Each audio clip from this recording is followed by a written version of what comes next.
Hi everyone, I'm your really neighborhood menace bunny. Thank you so much for hopping onto my channel and joining me for the final installment of Road to Rakshak, a Bloodywood retrospective, where we're going to be revisiting Yaad from 2020, a year which I would say was rather difficult for the vast majority of us. And this song and all its emotions, I will admit, I ugly cried the first time I heard it, weeping uncontrollably for at least, I want to say like an hour maybe. I made the mistake of listening to it right before I had to get out of the house for work, and yeah, it was, I turned up and my face was red and my eyes were all swollen from crying.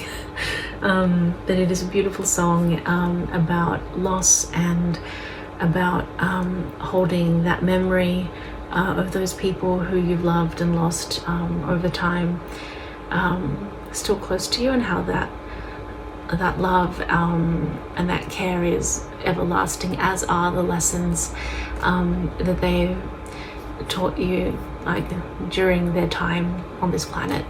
So I can't promise that I won't start to blubber and get super emotional, but if you've not seen this song before, I do recommend getting some tissues out.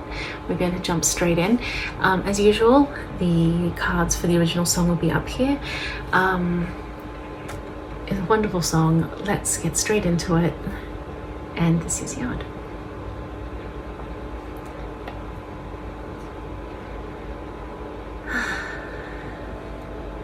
Again with the beautiful scenery, and this one has a story too, like a story, but yeah. Anyway.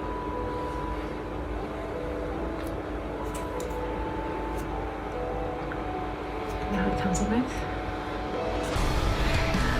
What I love is that gorgeous, gentle flute and piano before we come into this more driving, heavier, but not as heavy as the past songs. Yeah, here we go.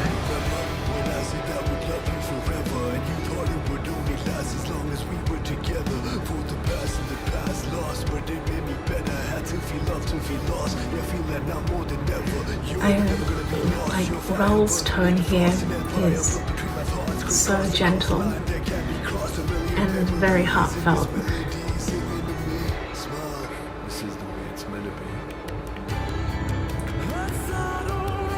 I would say Jayan's vocals here are so beautiful, like they're just so much emotion, and I love how we're foregoing a lot of like the growls and just distortion in the voice for something that's like this.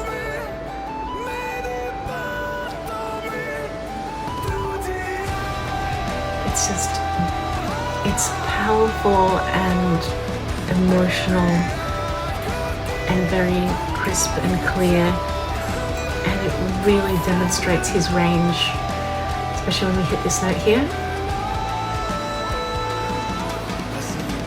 And then we come back to Raul's verse. You know, the lyrics are also really beautiful.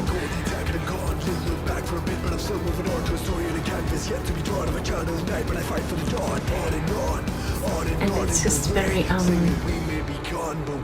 those lyrics, how will always stay. And I think, like, you know, if you've lost someone previously, then you'll know that really the only thing that they leave behind is you know, that love you had. You can't take anything else with you. That's all you really have at the end. And the fact that there's it's the story of a man and his dog is just so beautiful as well, because we don't I don't know if this is just me or like a select group of people, but you know, dogs are a part of your family, and to me they're pretty much, you know, people. And yes, this solo is just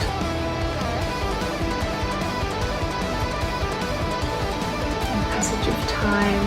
This guy's crying because obviously something happened to this beautiful doggo.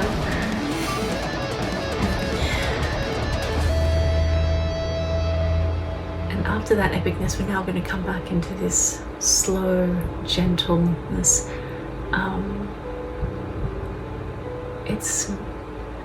Here we go.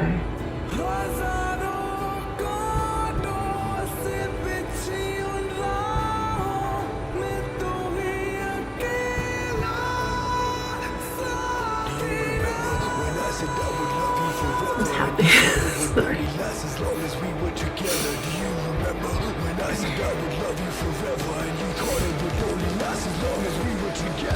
This is my favorite.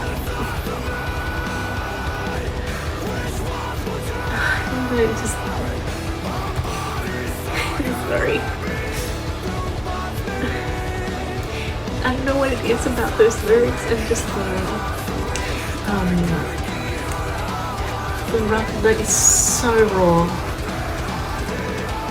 Like that very raw emotion that comes through. Like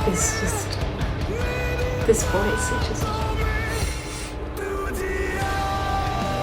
it's big and melancholy, and yet so gentle.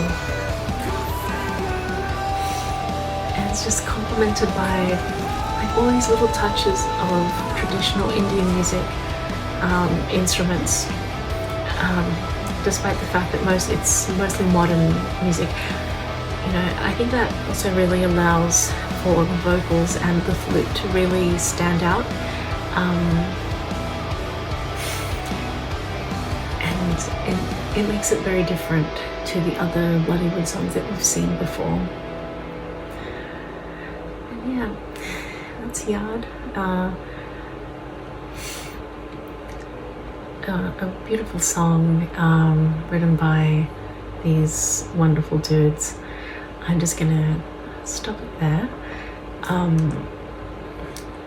So basically, I think I've gone through all my notes that I wanted to talk about before, except that at the end of the video you see Karan talk about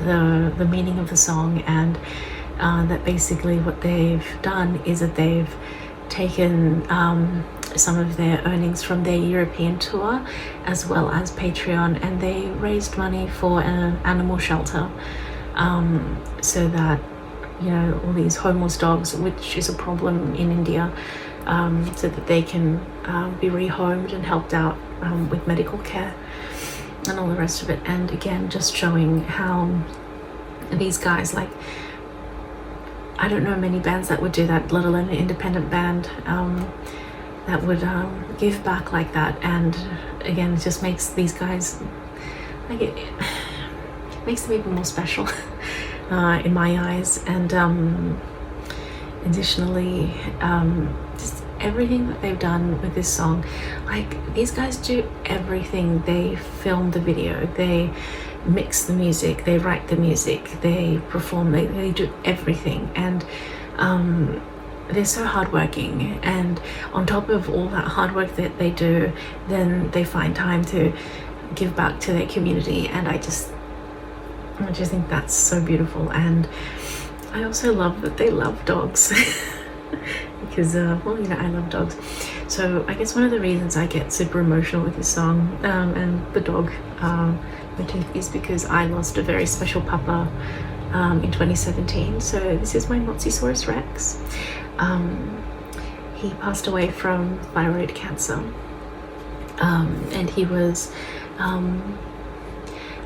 well, I will say it this way, he pulled, like, I technically rescued him from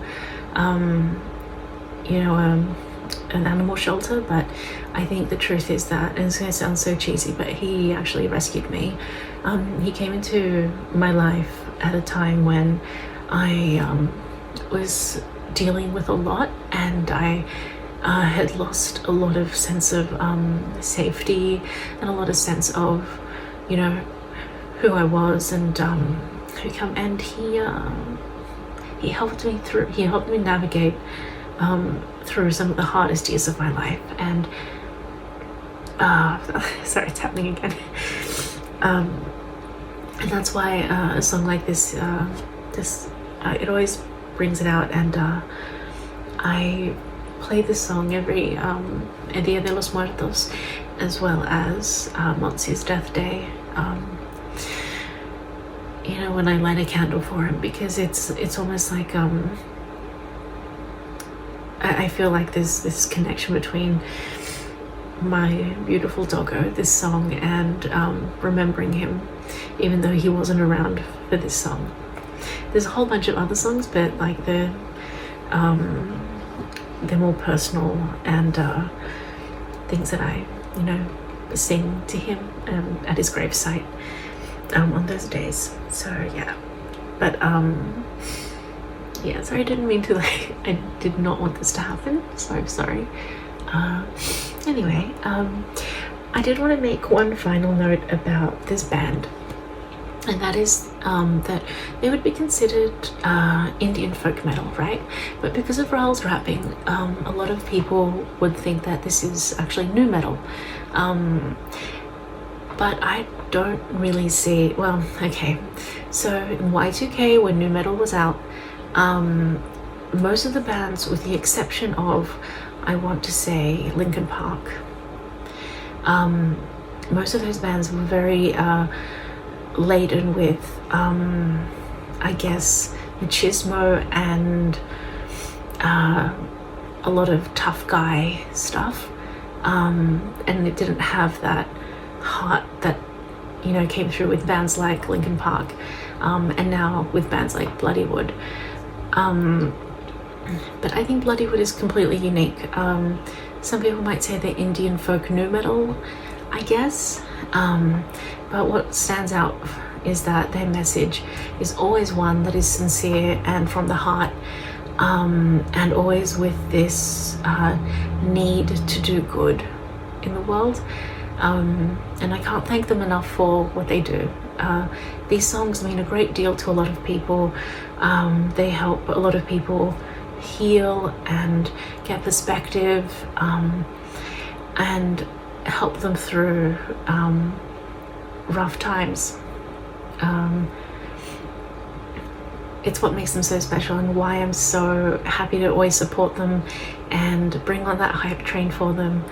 So I'm gonna leave it right here, because I have to be up in a few hours for the premiere.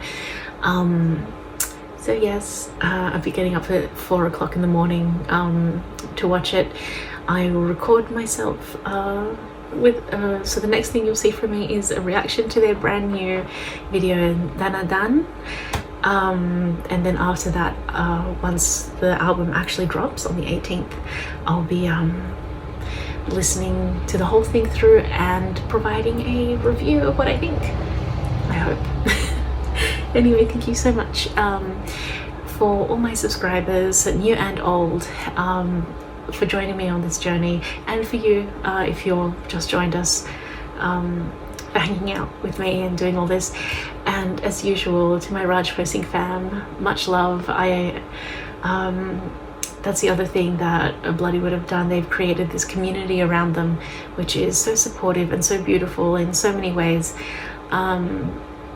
And these people that I've met through the Raj Posing community are people who I deeply admire and esteem so highly. They are all strong and brave and always willing to help, and wonderful people. So big shout out to them. Lots of love to you guys. And I guess I'll see you at 4 o'clock in the morning. All right, thanks. Bye.